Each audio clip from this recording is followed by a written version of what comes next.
Welcome to the Ashes We Keep. I'm Jen Allen, a mom, a wife, a nurse, and someone who knows what it's like to walk with grief. Here I sit with others who have experienced profound loss.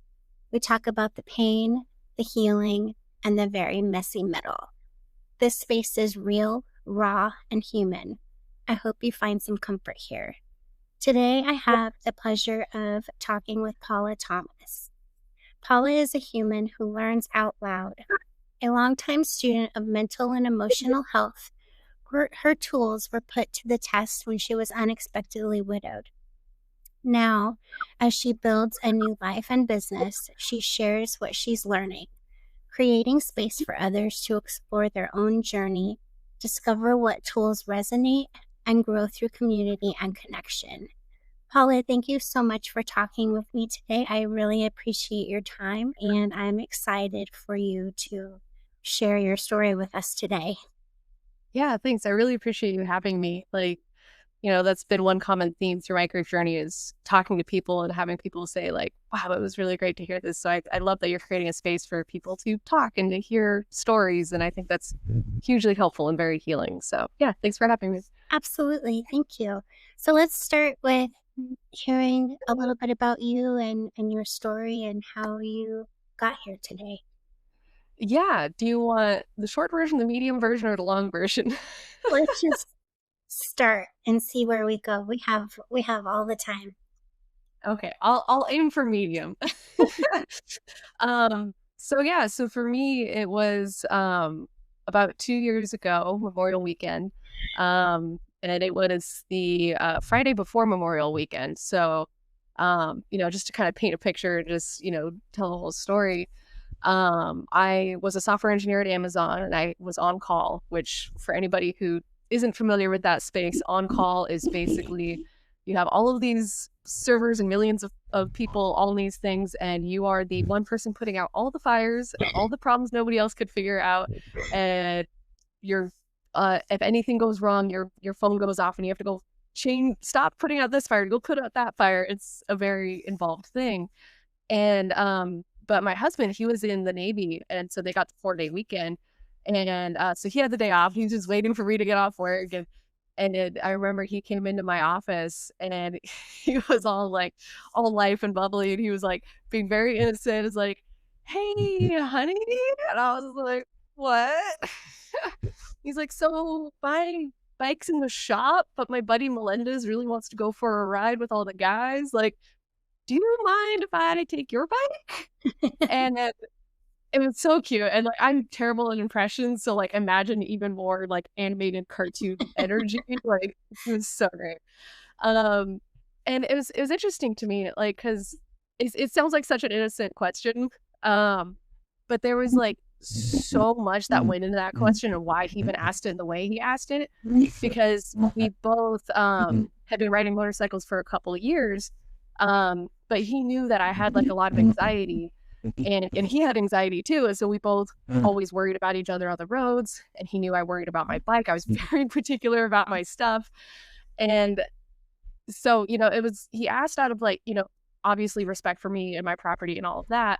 But also, it wasn't, oh, yes or no, like then it'll be a whole thing. It was no, like I could have said no. He would have been like, cool, sure. Like totally my call. But the other layer to it was with that fear, we both, had spent the last 2 years, really studying motorcycle safety and really getting into the weeds of, how the physics works, how the psychology works, how you navigate different scenarios. And we would often geek out about like, I think in this scenario, this makes sense. Well, for me, my skill set, this makes sense. And so we always really deeply understood a lot of the mechanics of the safety. And, with anything you get that far into, you're going to have different opinions. And so we also, knew how to agree to disagree. And so, so that was the other layer to that question was, it wasn't a question of, oh, but I need to tell you this first, or I need you to understand that, or I don't think it was like, he understood everything I would have said, everything I needed him to hear. And I knew he would respect everything I thought, and I knew he would be as safe as reasonable. So I said yes. And I said, yeah, sure. Like, it's a beautiful day. Go enjoy it with your friends. And I just went back into the fire. Um, and then 6 hours later, I get a knock at my door, and, being work from home on call, I'm, like, in PJs. I'm like, I don't have the mental capacity for, like, jeans.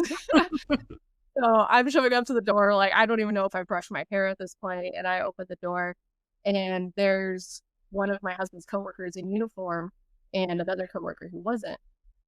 And, I've watched enough NCIS over the years that I know what that means, but it was fascinating because in that moment, like, with my anxiety, I'm always putting all the options on the table no matter how remote, like, a meteor could hit us right now, that's on the table, like, this screen could fall, like, everything is on the table, Yeah. but that super obvious answer of why somebody was at the door in uniform, not on the table.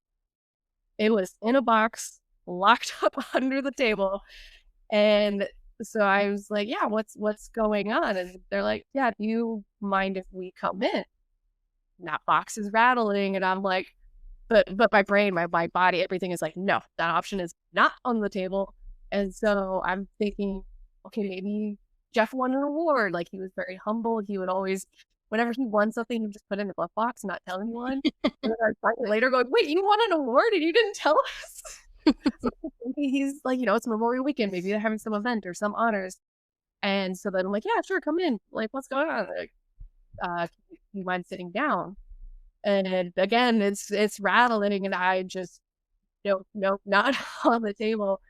Um, so I sit down, and they tell me, and they sit down on the other couch, and they tell me, "You've been in a motorcycle accident."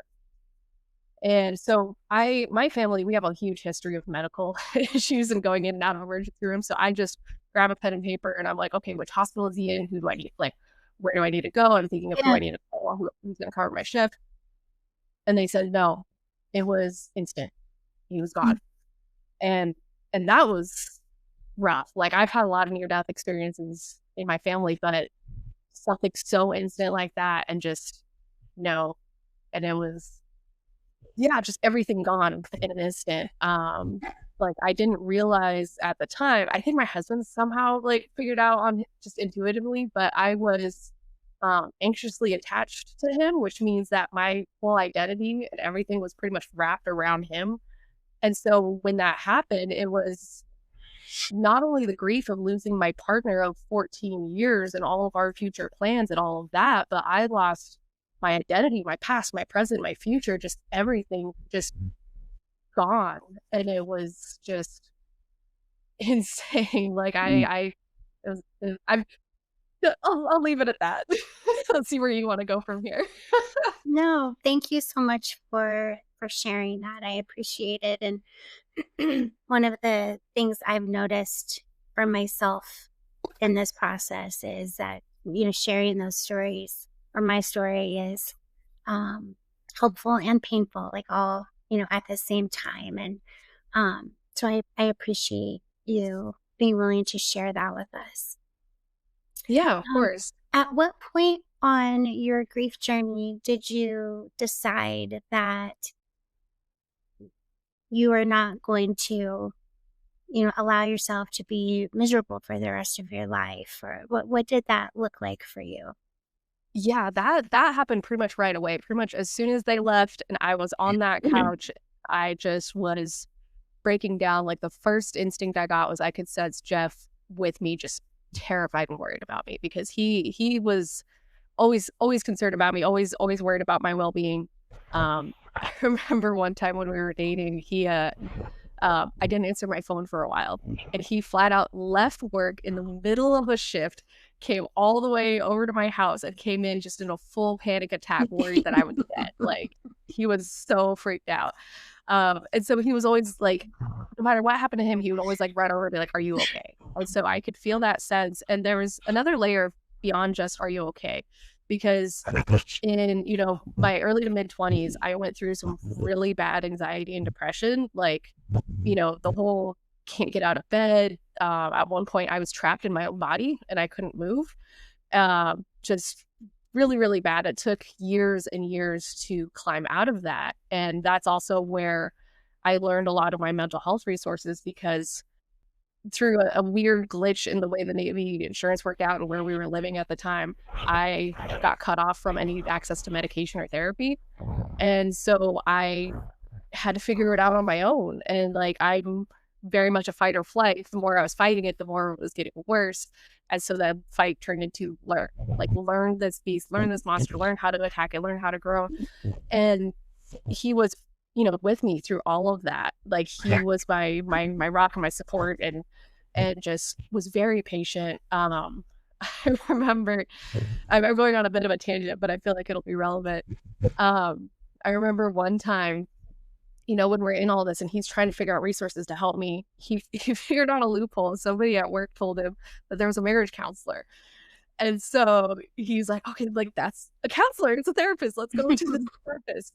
And then at this point, I couldn't even like lift my head. I'm just shuffling and walking, and like I'm sitting in the car, like I can barely move. Like, it was all the effort I could get just to walk into the office. And, they do the whole thing. They give us separate clipboards. We fill everything out. We have to be very honest. And then we give the results to them, and they analyze them and call it in. And so she calls us in, and she looks at the results, and she looks at us, and she says, "Why are you here? Because with results like these, like, I wish my clients had results like this. Like, what is going on? You don't have any marriage issues." And we explained our problem, and what was going on with me. And she was like, Unfortunately, like, that's not my area of expertise, and I can't, have anything further." But we still finished out that session, and she talked through us. And and my husband was like, how do I help? What do I do? How do I fix it? And she's like, "You're already doing everything. You're here, you're supporting her, you're listening to her, like, all of that." And so he always did that through the whole thing. And that was a huge reason why I was able to climb back out of that hole. Yeah. So fast forward to when I'm sitting on that couch and the news is hitting me, and I feel him being worried about me. It was that fear of going back to that hole, that fear of, what happened to him destroying me. Yeah. And I knew at that point, I didn't give a damn what happened to me. I was like, I did not care, but I cared about him, and I knew he was desperately worried about me, and he didn't want me to go back in that hole.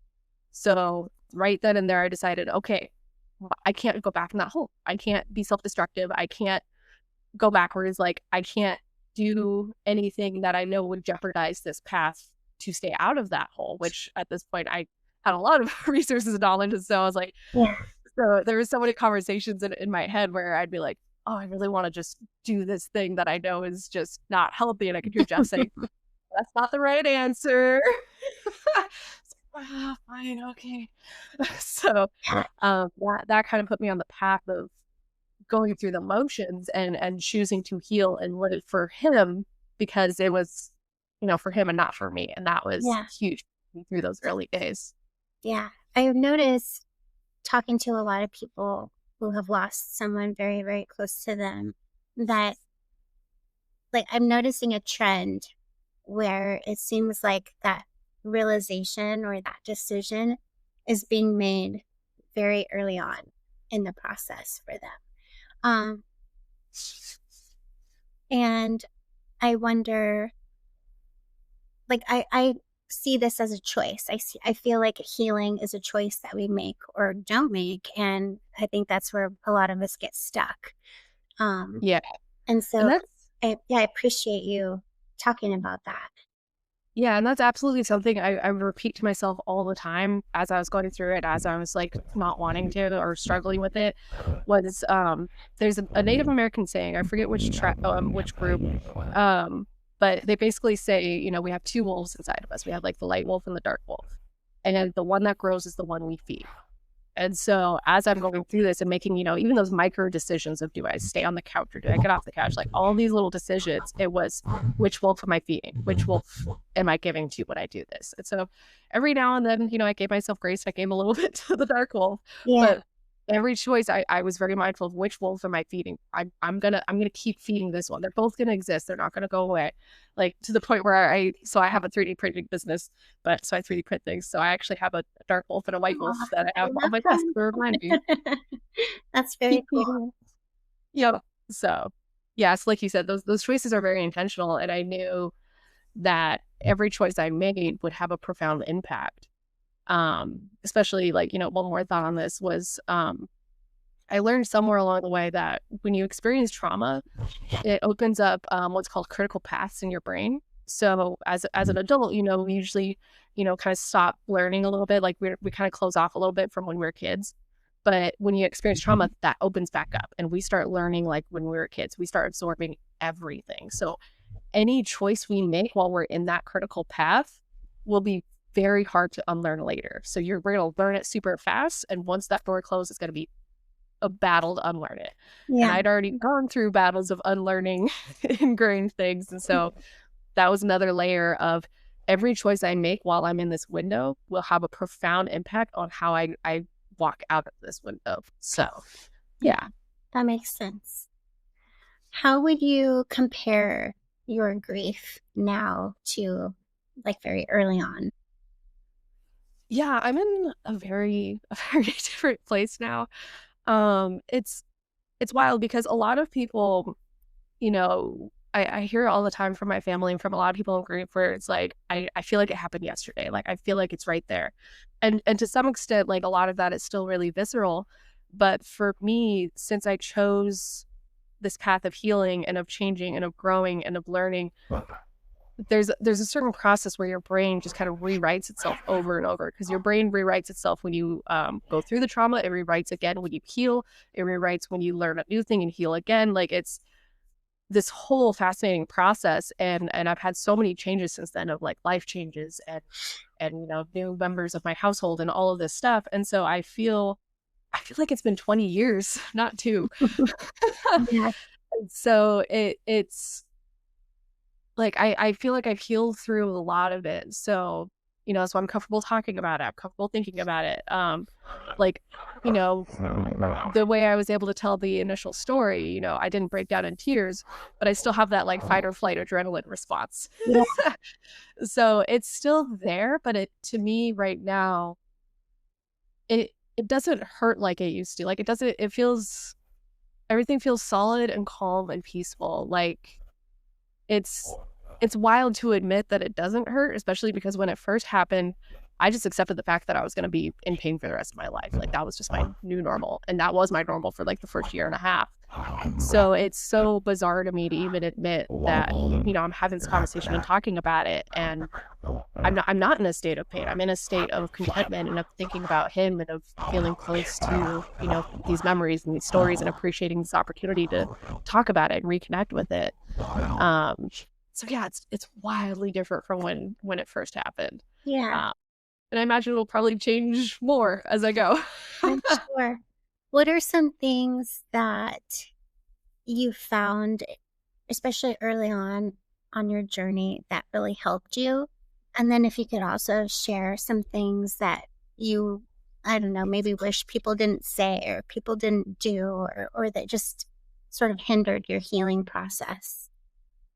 Yeah, I think a lot of what helped me early on was, um, I talked about, having the past experience with the depression, and then this experience being similar. I always call it like the shitty Olympics, like going from like a sport, like a college sports, to a different league. It was like going into it, I already knew a lot of the tools and the mechanisms and what worked for me and what didn't, but then applying it in a radically new way, in a radically new space, that was a lot harder and a lot more intense. But I was really grateful I had those tools going into it, because one of the hardest things about healing through something like that is that balance between, nudging yourself towards healing, but also giving yourself space and grace to feel what you're feeling and just ride the roller coaster and just not push it.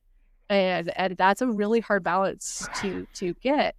And so for me, some of the stuff I would do, I remember, early on, I pretty much lived on that couch. I just like where they left me after they told me the news, I was there for like a week. Uh, but part of it was, giving myself that permission to stay on that couch, and just like, my family showed up and I was like, This is where I live. You guys know where all the dishes are. Have fun. I was very clear in communicating where I was, what my expectations were, what I was capable of, and that I just gave myself permission to just do that, just sit on the couch. But on the other hand, I also knew that, lack of vitamin D, lack of physical activity, all of that stuff can then create a chemical situation that then reinforces it and drags you even further down. And so I knew I had to still keep moving to some extent. So like I remember every day I would just kind of nudge myself and challenge myself a little bit. So one day it was just, cool, today's a day where I want to lock up and sit in a ball. I'm going to go sit in a ball on the back porch right there in that little ray of sunshine. And so it was a battle of will to get up and move and go across there. And then, but as soon as I got to the porch, I sat down in that ray of sunshine. I was like, cool, now I can go back to my little ball. I can go back to saying, forget the world, I don't care. But I did it. I had accomplished a very small thing, which is a huge win from like, personal and mental health, like mental chemistry perspective. And now I'm curled up and dying in a ray of sunshine that's giving me vitamin D. I love you like negotiating with grief. Like Yeah.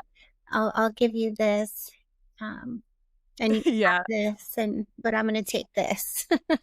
Yeah. Well, and also like, with our loved ones when they pass, like, you kind of hear their voice in your head too. Yeah. And so I feel like, especially when it was really hard, Jeff had always coached me through all the other stuff. So I just heard him doing the same thing here. So I remember that first night, and I'm sitting there on the couch. My parents are still driving over from out of town, and it's just me, and the sun's going down, and I could just hear Jeff say, like, you need to eat.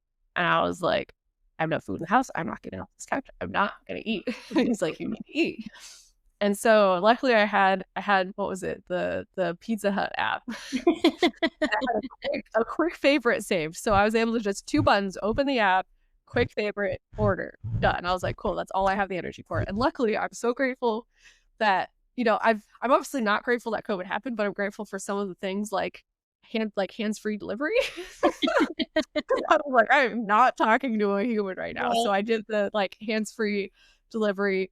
Like, I heard the car come up. I went and hid in the back room until they went away. I grabbed the pizza, I put it on the table, and I was like, okay, I'm done. And he's like, you have to eat. And I was like, I don't want to. He was like, 1 bite.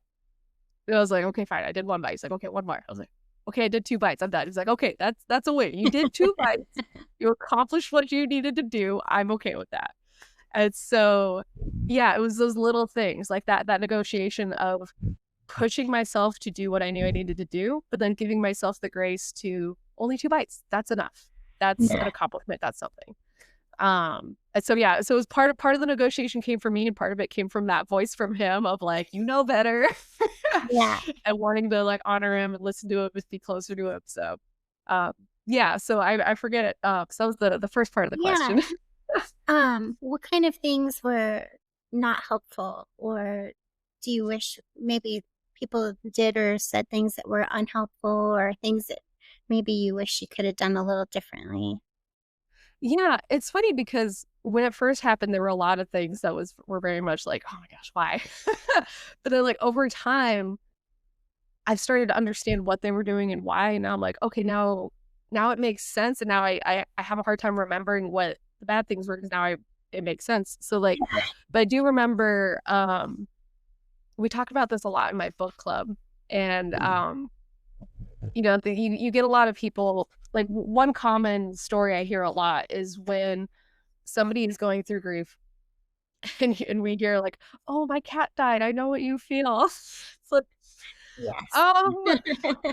this is a bit different. Yeah. This is on a very different level. But I think one thing I've learned is it's important not to compare grief, because every grief is different. Like, even we had, I've known people who lost multiple family members, and even they say every single one was radically different. They weren't Right. prepared for it. But one person was telling this story, and they pointed out that at the time they hated it. They were like, this is not the same thing. Yeah. Your parent is not the same as me. But then we realized, and after the fact, that okay, when somebody is coming to you and trying to show support, they have nothing to compare with, no common ground, no anything. And so it's, as much as it's really aggravating when it first happens, Yeah. it's an attempt to reach out and connect and provide support. And so yeah, so it's one of those things where I think when people, and it's funny because now I've known other people who've gone through grief. Like, unfortunately, my brother also joined the Widow Club, and I went Mhm. and supported him. And it was funny going into it. I was like, okay, now I know what to say. I know what to do. I've already been through this. But then I got there and I was like, you have to say? I have no idea what to do. Yeah. It's the I'm suddenly back to having no idea. And the thing is, like, there is no right or wrong thing to say because you don't know where somebody's at. You don't know what day they're having. You don't, comparison is never gonna end well in any regard. yeah. And so I feel like the most helpful thing is just being present and not trying to like fix it because you're not gonna fix it. You're not gonna like magically bring the person Right. back or magically heal things, and like not like push people through it. Because I think one of my pet peeves early on was when people would say, "Oh, you just need to move forward. You just need." I'm like, I'm Yeah. not moving on. I'm not leaving him behind. I'm not leaving all of this behind. This is important. I'm not gonna just ditch it. Yeah. But giving myself the space to go in my own time and experience it in my own way and keep moving forward without moving on. Like I said, now I'm in a radically different scenario that people would call moving on. I don't quite call it the same thing, but instead of trying to fix it, just being with people and just being willing to listen and sit with them where they are, Yeah. not trying to push them out, not trying to push them away, just being, I'm here. If you don't want to talk, we'll just sit here without talking. If you do want to talk, I will listen and let you do most of the talking. Yeah. Um, and that's hard. And that's something that for me, I always grew up like, oh, if there's silence, I need to fill it. Oh, if they're quiet, they must be angry.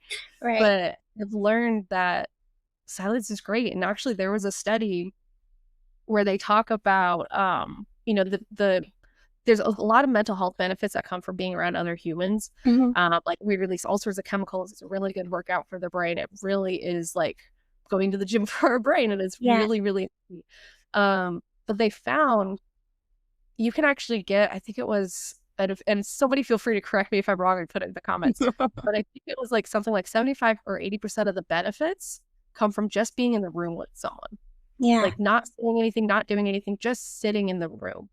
And so, when my brother lost his partner, that's what I focused on. Like, he's not a big talker. He didn't want to, rehash this a whole bunch. So I just was there and I was available if he needed something, and we just hung out. And that makes a huge difference. So that's It kind does. of my advice to people Yeah. trying to support somebody going through this. No, I can relate to that because I know when I lost my son, there especially like the first month, it like physically hurt to talk to people. Yeah. Other than my daughter and my husband, they were the only ones that I felt like I didn't have to make an effort to talk to them and to be with them, and everybody else took effort. But I wanted everybody to be around me. I just didn't want them to talk to me or ask me questions or anything. And I learned later, I came to realize that it was just their energy that I needed, just them being there because I had no energy left to give of my own. And that's why, it was so painful to talk. Um, and so I just like borrowed their energy. And when we moved to Florida and I didn't have them all around me anymore, my husband and I would go to dinner a lot or like go to the mall and just walk around and be with people that I didn't have to talk to Yep. just so that I could like, borrow their energy, their good energy. And that was really, really helpful. Yeah, and it makes a huge difference. And I think that's a big part of it too is, that communication aspect, because communication is so hard, especially in a moment of grief where everybody's emotions are just unpredictable and Yeah. wild and fight or flight. And that's where, things like setting boundaries is hard because, you say, I don't want to talk to you. And some people will respond with, well, why not? Why are you shutting me out? And they go in harder.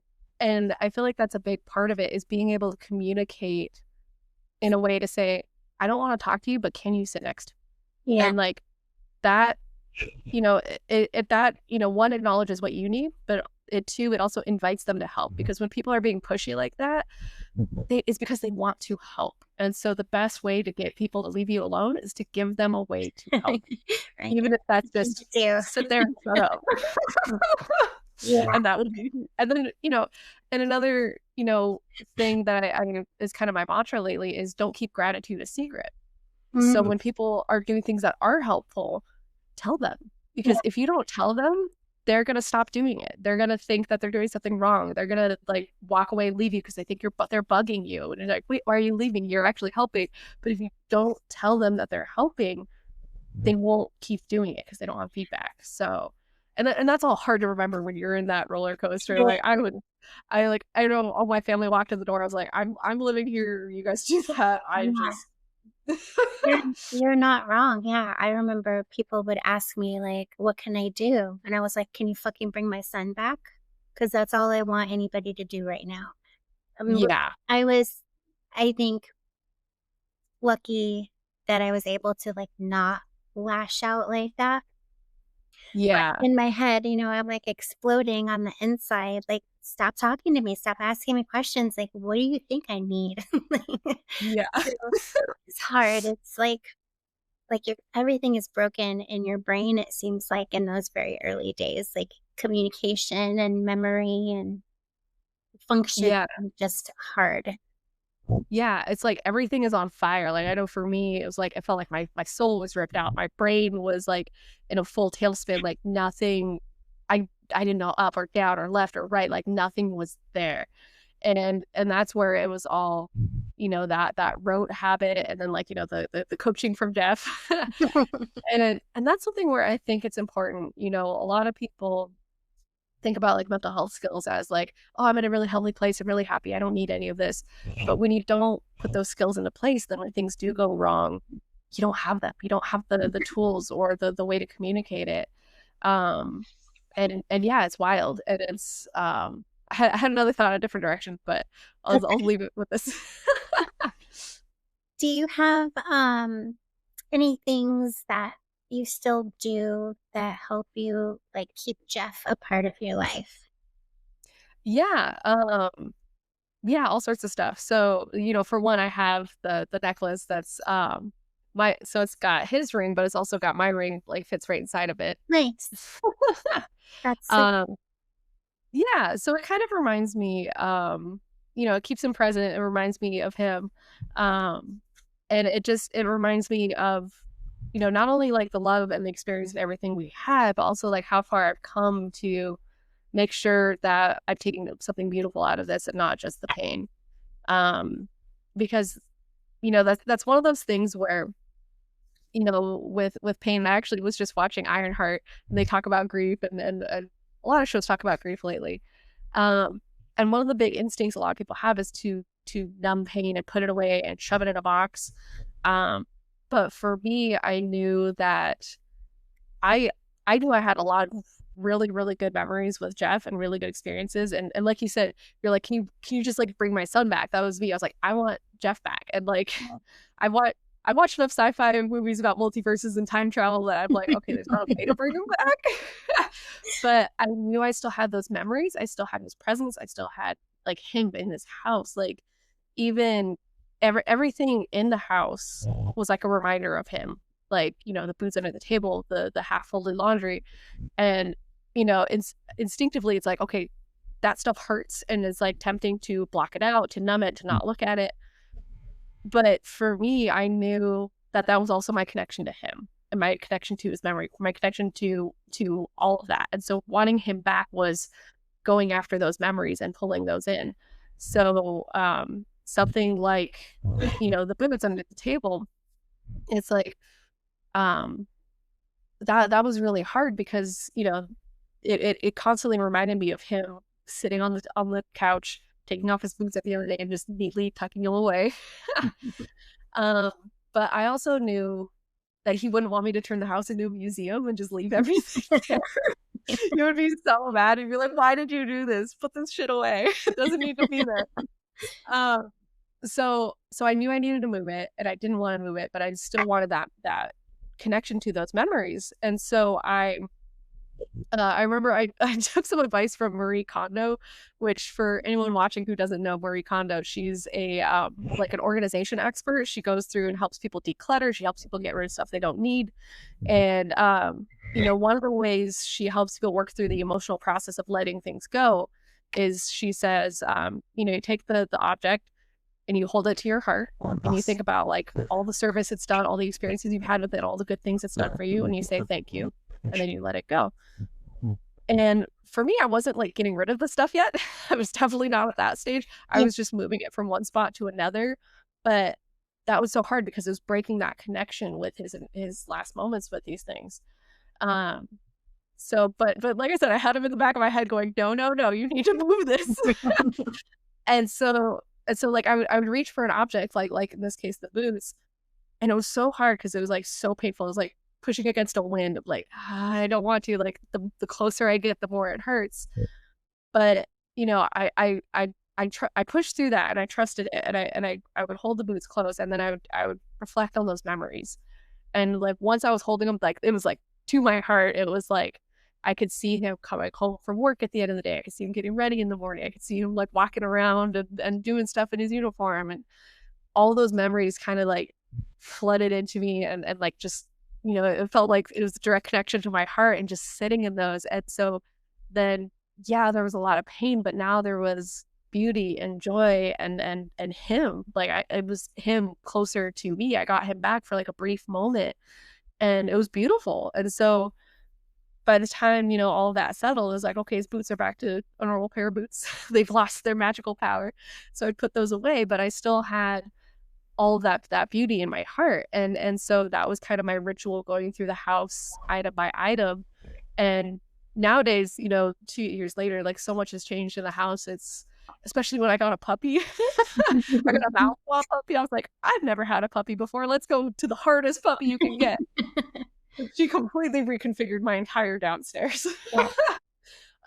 But I still have his so for his burial spot, I got a bench because I figure, I'm only in my 30s. Ideally, if I live a full life, I have half my life of visiting him, so I want to be comfy. I'm gonna have a bench. That's smart. And yeah, I love it. And so I remember, so that's usually my spot that I love. That like no matter how much the world changes around, no matter who comes, who goes, what's happening, that spot is for him, and that spot will always be his. And that's a spot where, he used to always be like, oh, I don't know why people are obsessed with the body or the burial. Like, I'm not there. I'm with you. I'm with my family. Like, I'm Yeah. not. The body is just a body. But he's like, but you guys do what you need to do for whatever healing.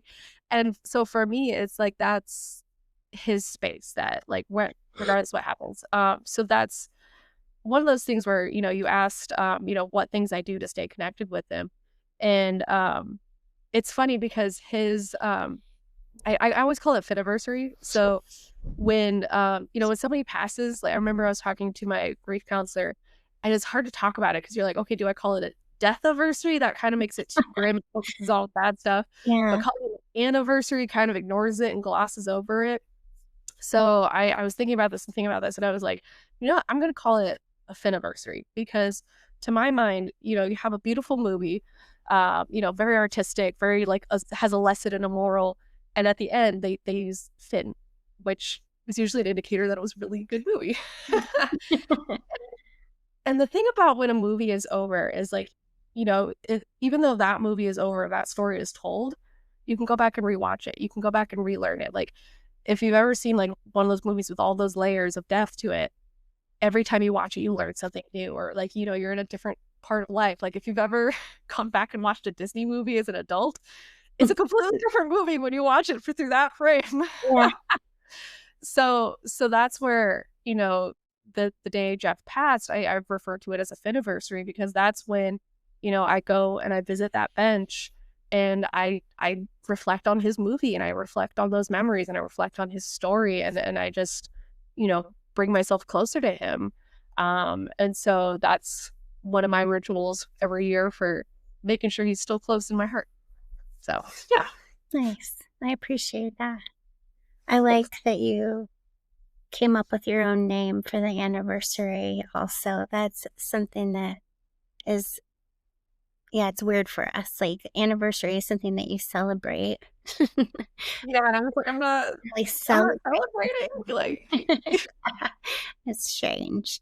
Yeah. yeah, anytime you don't want to like bring down the mood in the room where you're like trying to explain to somebody why you're taking a week of vacation, you're like, oh, well, it's a fit anniversary. And then it's like a more positive conversation as opposed to, oh, it's a death anniversary. And then everyone's like, oh no. Like, no, I'm just trying to schedule my vacation so we can all move on to our day. Because like you mentioned earlier, like things that people say or things people don't say. That was one of the things where um, talking about it, some days it was like, okay, I'm just trying to have a normal day and go through my life.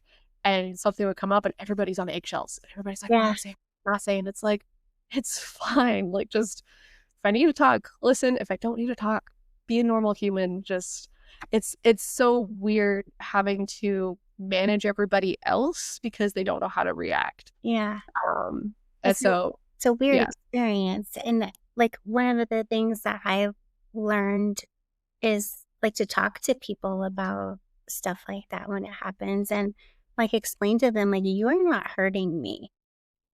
yeah. That's been done. Like, that happened, and so I am like, I'm not uncomfortable because this is my life."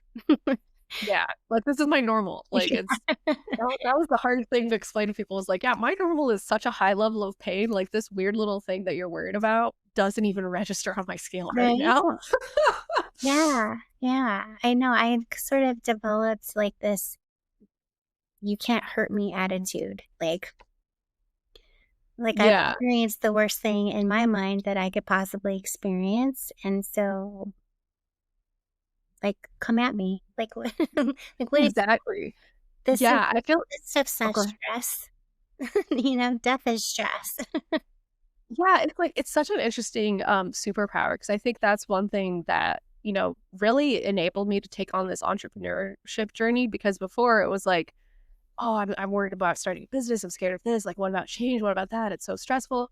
And now I'm like, "This is nothing." Like, yeah, and things change 100 times. Yeah, things aren't going the way I want. Oh, I need to pivot. I need to do this. Like, whatever. Come at me. Like, I don't care. Like, this is so low on my register of like things that I give a crap about. I mean, I care deeply about my business and I care deeply about all of this, but setbacks don't derail me like they would have before because a setback doesn't feel like a setback to me anymore. It just feels like a thing that happens and how do I move forward with it? Yeah, And so it's like, if we can't change what happened and we can't change the experience we go through, being able to find these superpowers in within that pain, I think is really powerful. And I'm really grateful for that experience because it really can open up a lot of doors if we allow it to.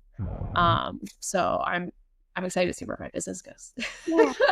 I like that, looking for superpowers, and it kind of reminds me of, like, the hero's journey, and, my son and I, one of the things that we absolutely love to do, we would go on dates whenever, like, a new superhero movie came out, I and love it. so, um, yeah, as a matter of fact, after he left, it was really, really hard to watch anything like that, and it's taken me a little while to get back there, but I love that because,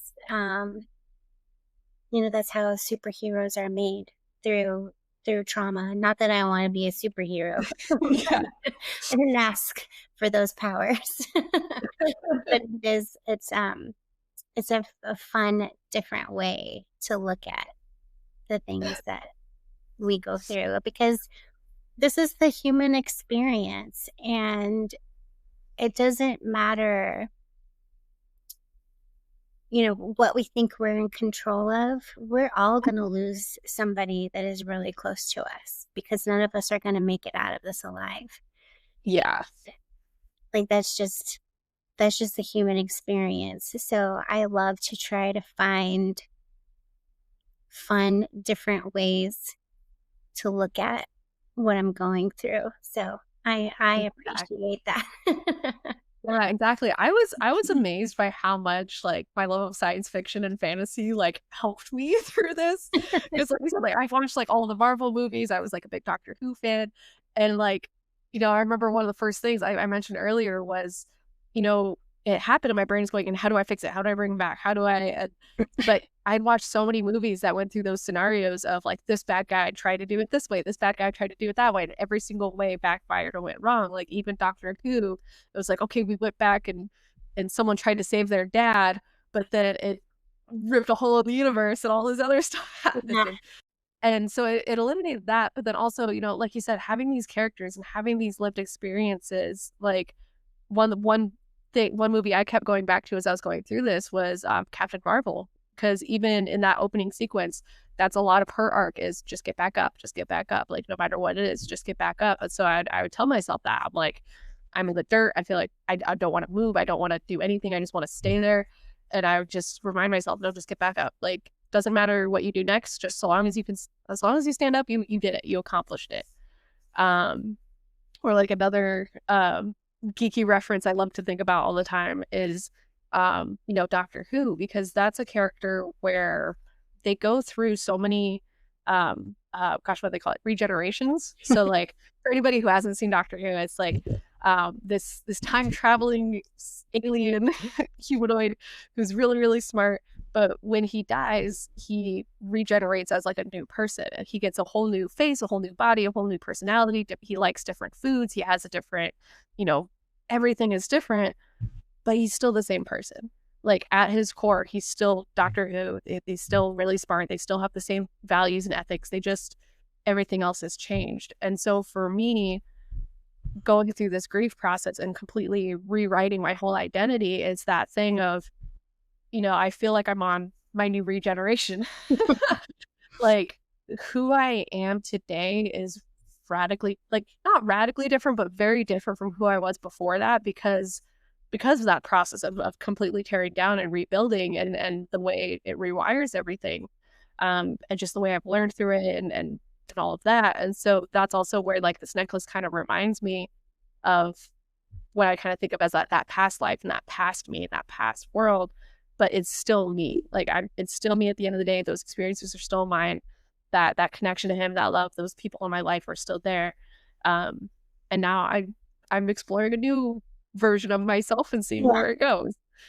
So I'm really grateful to all my nerdy shows for giving me all these ways to think through it and visualize it, to communicate it. Like it's so powerful when like art and creativity can give us the tools to understand and communicate our own experiences. Yeah. Yeah. I love that. If you had one piece of advice that you could share with someone else very early in their grief process, what would you tell them?